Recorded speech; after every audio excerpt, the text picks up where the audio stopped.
ध्यान, भोजन पे बहुत ध्यान रखना। महिलाओं से मेरा निवेदन है, जिसका खान पान शुद्ध होता है उसकी खानदान शुद्ध हुआ करती है, ध्यान रखिए।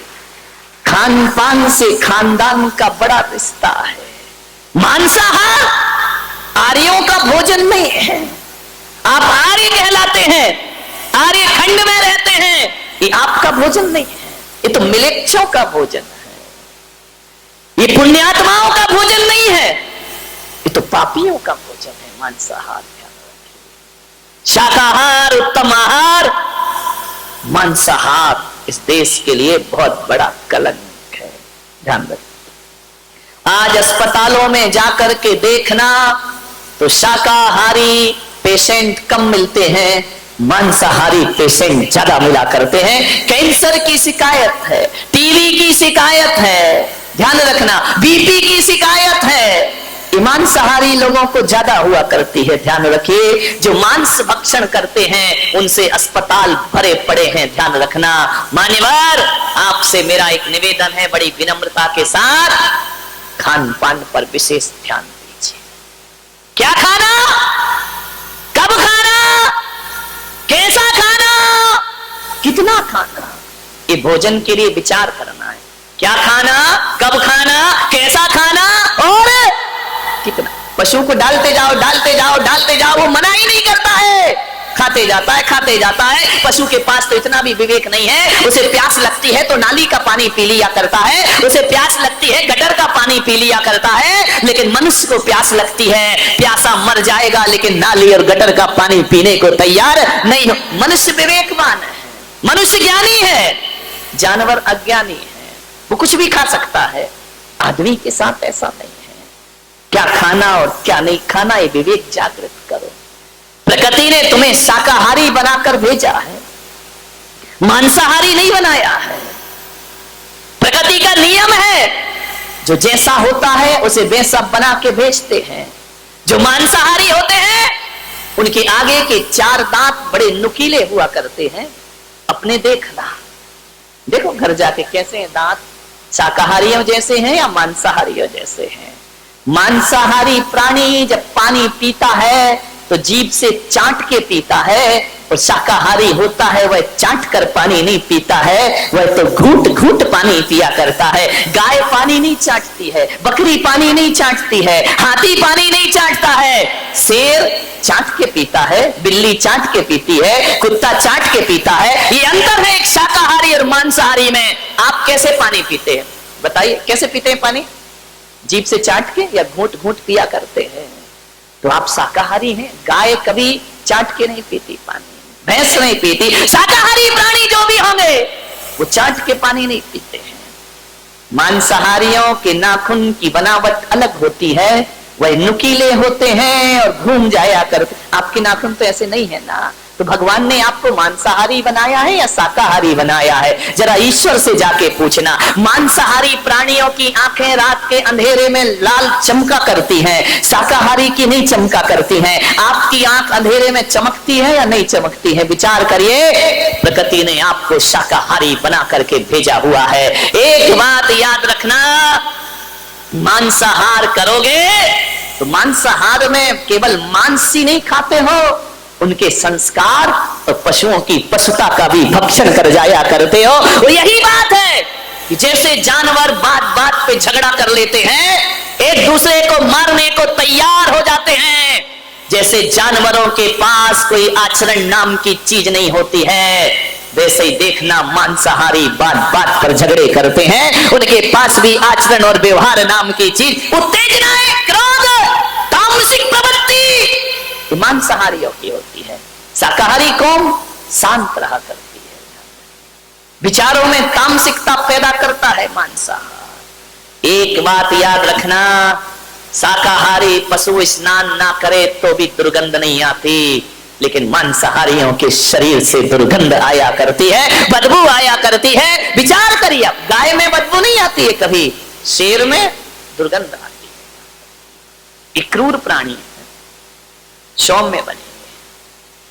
कभी देखना शेर का मुंह देखकर किसी के अंदर करुणा नहीं आती है, लेकिन गौ माता को देख लो तो करुणा छलक छलक पड़ जाया करती है। गाय के चेहरे पर बड़ा भोलापन हुआ करता है, गाय के चेहरे पर ऐसा वात्सल्य टपका करता है, शेर पर नहीं टपकता है। ध्यान रखना। राजन, तुमने 100 हंसों का मांस खाया है, आज उसका ये दुष्परिणाम है कि तुम्हें 100 बच्चों की लाश पे आंसू बहाना पड़ रहे हैं। ध्यान रखिए, तुमने भी तो किसी के बच्चे छीने थे, तुमने भी तो क्रूरता से धृतराष्ट्र ने कहा कि महाराज वो तो मेरे अनजान का कृत्य था, क्या अनजान के किए पापों की भी सजा मिलती है कि जानबूझकर किए पापों की सजा मिलती है? आदमी यही सोचता है कि जो पाप जानबूझ के किए जाते हैं उनका फल ज्यादा मिलता है। मैं पुलक सागर कहता हूं, कर्म तो कर्म है, चाहे बेहोशी में करो चाहे होश में करो, उनका फल तो प्राप्त। आप एक बात बताइए, बारामती के लोगों से मैं पूछ रहा हूं, किसी के घर आप गए, बैठने गए और यदि उसने 2 गिलास रख दिए दूध के, एक में जहर मिला है और एक में नहीं मिला है, आपको नहीं मालूम किसमें जहर है किसमें नहीं है, और आप जहर वाला गिलास पी गए, फल मिलेगा या नहीं मिलेगा? बोलिए, क्यों? आपने जानबूझ के थोड़ी पिया है, अनजाने में पिया है ना, फल प्राप्त होगा या नहीं होगा? ध्यान रखना, कर्म किसी को नहीं छोड़ा करते हैं। आप यदि अनजाने में इस प्लग में उंगली डाल दो, झटका लगेगा या नहीं लगेगा? नहीं, करंट को बोलना भाई वो तो अनजाने में हुआ, तो करंट क्यों लग रहा है मुझे? ध्यान रखिए, जानबूझ कर करो या अनजाने में, सजा तो प्राप्त जरूर। और एक बात याद रखना, जीवन में 90% पाप अनजाने में ही हुआ करते हैं मेरे भाई, जानबूझ के कोई पाप नहीं किया। 10% पाप जानबूझ के होते हैं, 90% पाप अनजाने में होते हैं। तो आप इस गफलत में ना रहें कि अनजान में किए गए पापों की सजा नहीं मिलती है। यदि अनजान में कांटे पर पांव रख दो तो वो भी चुभता है मेरे भाई, और अनजाने में कोई अंगार हाथ में रख दे तो वो भी जलाने का काम किया करता है। अज्ञाने में भी यदि पाप किए हैं, फल जरूर प्राप्त। धृतराष्ट्र की आंखों से आंसू आने लगे, बोले हे माधव, ये तो बताओ कि मैं अंधा क्यों हो गया? राजघराने में पैदा हुआ, मेरी आंखों में रोशनी क्यों नहीं है?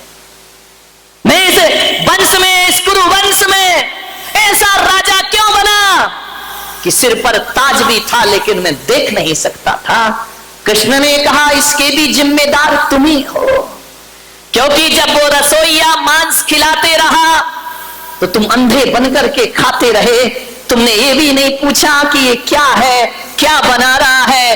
तुम रंग और स्वाद में डूब गए थे, आंखें होने के बाद भी तुमने आंखों से देखा नहीं। तो कर्म ने कहा कि जब आंखें होकर भी उपयोग नहीं करता है तो अगले जन्म में से अंधे की पर्याय में पैदा। ध्यान रखिए, समझिए कर्म प्रकृतियों को। होते हुए भी आप नजरअंदाज कर रहे हैं तो आपको ये आंखें दोबारा मिलने वाली, इसलिए धृतराष्ट्र तुम अंधे हुए। बोली द्रौपदी की तो आंखें हैं, ये पट्टी बांध कर क्यों बैठी है? बोले इसलिए इसका भी कर्म है। वो जो हंसों का मांस खिलाते रहा वो रसोईया कोई और नहीं, ये द्रौपदी ही है, जो इनाम के लालच में तुम्हें हंस के बच्चे खिलाते रहा।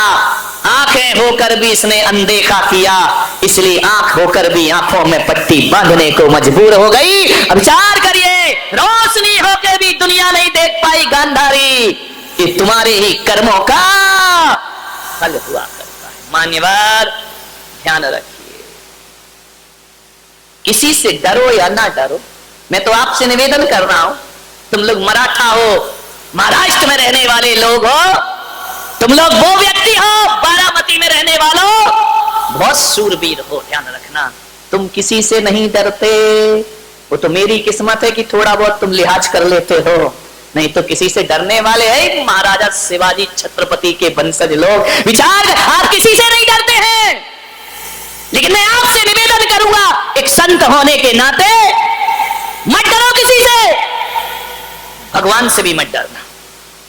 पुलक सागर की तो क्या औकात, मैं कह रहा हूं कि भगवान से भी मत डरना, मां बाप से भी मत डरना, बड़े भाई से भी मत डरना, समाज से भी मत डरना।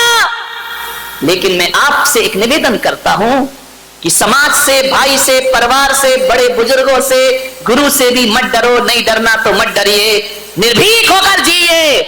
लेकिन आपसे एक निवेदन करूंगा कि डरना तो भगवान से भी नहीं चाहिए, लेकिन आपसे एक ही निवेदन है मेरा कि भगवान से डरो या ना डरो, पर आदमी को अपने कर्मों से जरूर डरना चाहिए, क्योंकि कर्म किसी को छोड़ दे भगवान तो फिर भी छोड़ देगा, लेकिन कर्म किसी को भी छोड़ते नहीं। कर्मों को सुधार। कबीरा जब हम पैदा हुए जग हंसे हम रोए, वैसी करनी कर चलो हम हंसे जग रोए। ध्यान रख, कर्मों को सुधारिए, करनी सुधार लो, कर्म सुधर गया जन्म सुधर गया। ध्यान रखना, मति सुधर गई गति सुधर जाएगी, भाव सुधर गए भाव सुधर जाएंगे। ध्यान रखें, कुछ नहीं करना है, सोचना है आपको, घतराज को 100 बच्चों की लाश पे आंसू बहाना पड़े। ये कैसी जिंदगी है हमारी?